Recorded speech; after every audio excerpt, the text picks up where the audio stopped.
a positive thought is much less likely to become obsessive, some that you can't get rid of, than a negative thought. Well, the first thing I think that anybody would probably say, it's more pleasant to have nice thoughts than negative thoughts. It feels better, certainly. The body likes it more too, because negative thoughts, negative thoughts influence the body in some way, obstructing the energy flow. You can test it out for yourself when you feel stressed or got into repetitive negative thoughts, then your body doesn't like it. It reacts. Even mainstream medicine is discovering there is a link between, well, some still say no, but there is a link between your predominant state of mind or consciousness and the physical functioning. Not that now, you may also find that negative thoughts proliferate and multiply much more readily than positive thoughts. A negative thought wants to proliferate, and it wants to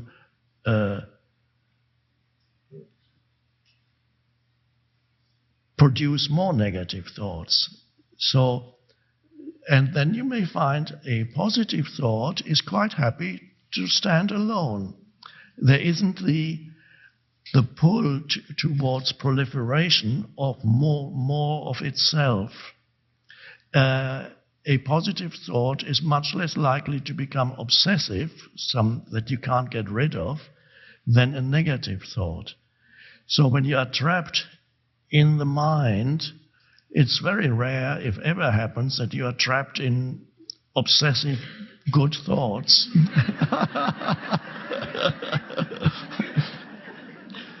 You are usually trapped in obsessive negative thoughts. Because that is what negative thoughts love to do. They love to take you over. They want to, for some reason, they're like certain insects that suddenly reproduce and become from one. They give birth to 50, and the 50 give birth to another 50, and suddenly you have millions and billions of them.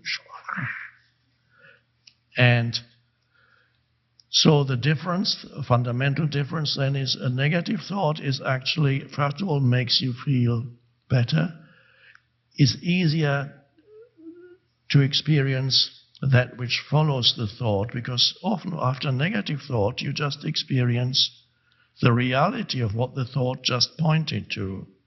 Life is beautiful, the person here mentions as an example of a positive thought. Life is beautiful. What's wrong with that thought? Because after that thought, you're actually going to have a certain experience of life being beautiful. So the thought was no more than a pointer, a signpost. And that's perfectly fine. You use thought as a pointer. It does not absorb all your attention as a thought. It's quite happy to be just a pointer. Life is beautiful, and then perhaps for the next few minutes, you appreciate everything that is around you, and it becomes a true experience. So as a pointer, it can work beautifully. And the negative one is just one, and after another, it becomes obsessive. So, but even if you change all your thinking from negative to positive, the most vital thing is to realize that which is beyond all thought. Positive thought in itself is not yet liberating. It doesn't liberate you. Can be nice, but it doesn't liberate you. Only to find the place that is beyond all thought liberates you. Now, does that free you from negative thoughts? Yes, after a while, The negative thoughts need your identification, which means your unconsciousness, in order to proliferate continuously in your life. It's only if you're identified with them, you give them your total attention. In fact, it's not only that, you become them. They come out of your mouth when you speak. They're in your thoughts. They take you over. They possess you. You become them. And that's how they continue to grow and take over your life. And it can happen. Some thoughts or thought patterns have the same function in the human mind in many cases as a virus has in the body. A virus can proliferate and takes over the body, and so there are many mental viruses that people get taken over by and can't get rid of. Sometimes you have that virus the whole lifetime. Persistent, deep-seated negative thoughts that occupy either your entire mind or a particular section of your mind. And sometimes the virus that can take over collectively an entire collective entity of human beings, be it a nation or a tribe or a religion or a section within a religion. It can be a political movement that suddenly has all the answers and knows where the enemies are. It happened when National Socialism in Germany was an infection of a collective mental virus. Soviet communism, which started, of course, with good intentions, but of course there had been absolutely no change in consciousness, so good intentions are not enough unless there's a shift in consciousness. Good intentions will lead you to more suffering if there's no shift in consciousness. So Soviet communism became an awful thing, and it took over as, again, a collective mental virus. China under Mao Zedong, a collective mental virus. Millions and millions died in China, in Soviet communism, obviously Nazi Germany. Millions and millions. Under Mao Zedong, children would denounce their parents. If a child was unhappy with their parents, they would go to somebody at school and say, my parents are saying this and that. The next day, they would be taken away to a labor camp and never be seen again. Total insanity. So a collective, flowers were declared illegal. They had to tear out all the flowers. Bourgeois infection, we don't want flowers. And many, just countless things being taken over by an entire nation being taken over by a mental obsessed with certain mind forms. And then it passes. It doesn't, it can last a couple of decades. In Soviet communism, lasted fairly long. National Socialism, the 1,000-year Reich, lasted, 15 years or something. So it runs its course, and then like a virus infection, after a while, the virus disappears, and a semblance of sanity returns. Certainly sanity compared to what was there before. There's still the normal insanity that's part of the normal state of consciousness, but not the extreme unconsciousness that can take over when a thought form becomes a virus. And of course it happens to individuals. They interpret the world through their mental virus. You might have certain ideas. If you go on the internet too much, and you might see things that suddenly put... The virus infection can happen by looking up certain things on the internet, and you suddenly believe totally in what this. It could be a total fantasy, but it looks so convincing that it becomes a thought form in your mind, and then from there it grows. And after that, you only have contact with those people who are also infected by that thought form, and you think that becomes then your reality. That is the case with many conspiracy theories. Now, I'm not saying that 1 out of 10, 20, or 50 conspiracy theories may not be correct. It could well be. But many of them are fictitious constructs.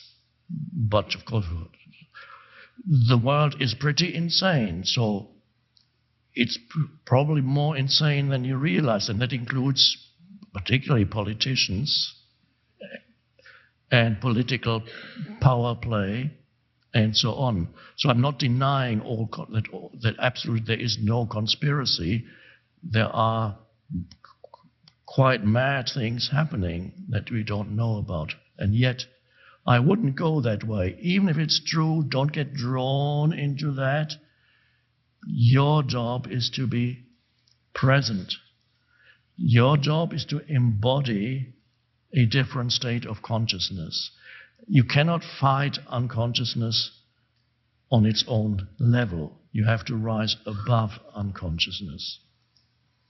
So good thoughts, yes, good thoughts are preferable to bad thoughts, but then go beyond thought also. Then negative thoughts will lessen in your life, even if you've been around for a long time, as more presence arises. Good thoughts can arise naturally, and a lot of your consciousness is no longer dependent on what thoughts you have. There's just more presence, and you appreciate life through presence rather than trying to convince yourself that you should appreciate life. You appreciate life directly. Gratefulness is another important thing. Gratitude is, of course, wonderful, very transformative. Gratitude implies a deep appreciation of what you are perceiving around you. Whether or not you have the thought in your mind that accompanies that says, thank you, it's secondary. And after a while, you don't need thank you anymore. But when you first practice gratitude, thankful can be helpful. When you say something beautiful, thank you for things that otherwise you wouldn't even acknowledge. Thank you for how the light reflects off this table.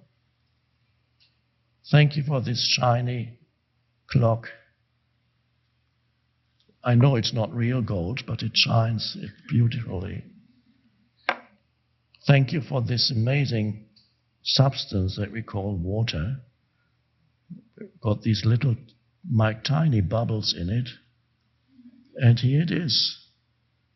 I can look at it, drink it, it's alive. It's an amazing thing.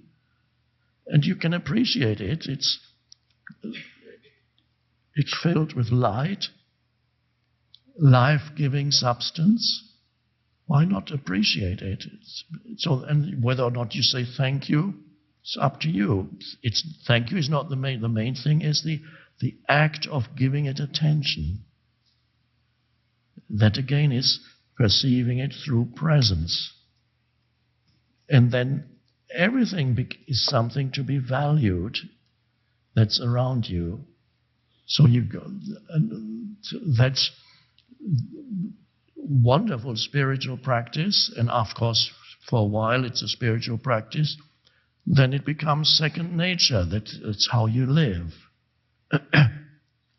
So there is some association with certain thoughts, yes, expressing gratitude, but it's not the main thing. The thoughts are more like pointers towards that which is beyond thought.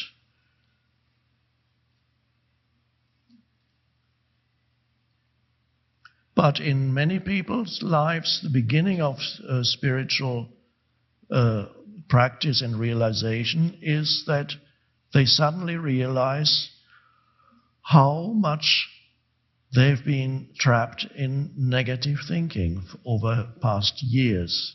And they suddenly wake up to their own thought processes, whereas before they were trapped in their own thought processes. That's the beginning of spiritual awakening.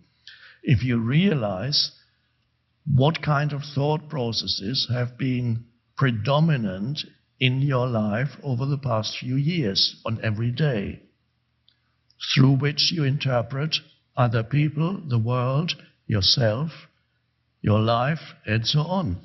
And that's an amazing jump, because it implies suddenly awareness or presence has emerged.